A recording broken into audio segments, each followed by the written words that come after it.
Chairman Custard. Lord Hodge will summarise the Court's conclusions. This appeal raises a question whether the ordinary courts have jurisdiction to determine whether a taxpayer can plead a claim for employment-related loss relief against a demand by the revenue for payment of tax in a particular year of assessment. The issue arises in the context of a tax avoidance scheme which the taxpayer and many others have used to reduce their liability to tax. The taxpayer recognised that the revenue would want to inquire into his claim. The practical issue between the revenue and him was whether he would have to pay the assessed tax up front, or whether any payment of any tax due would be postponed until the end of the inquiry. In this case, the taxpayer, as was his right, filled in his self-assessment, but left it to the revenue to calculate the amount of tax which he was due to pay. The revenue did so, calculating that a sum of about £211,000 was due.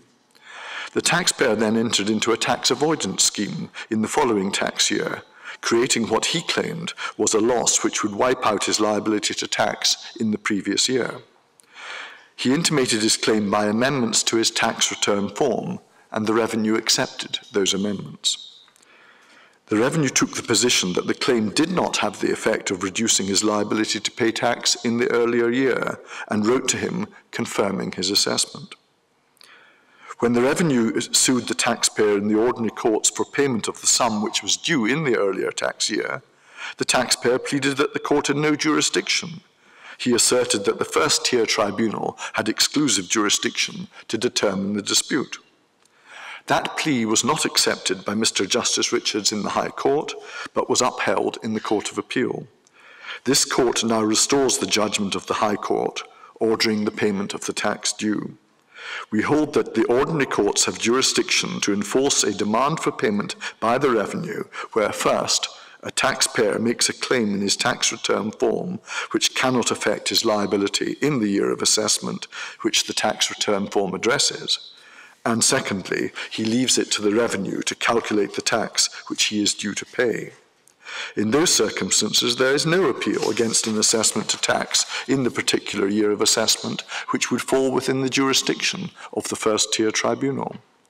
Before the High Court and the Court of Appeal, the taxpayer argued that his claim reduced his liability to tax in the earlier tax year, but he did not advance that argument before this court. We hold that the tax claim, if found to be valid, will be given effect in the later tax year only. As a result, the claim was irrelevant to his liability in the earlier year, and the revenue was entitled, and indeed obliged, not to give effect to it in that earlier year when it calculated the tax which was due. Because of that, we hold that the claim did not form part of his tax return for the earlier year, and we hold that the revenue correctly opened its inquiry into the claim under a provision which allows it not to give effect to the claim before the inquiry has been completed.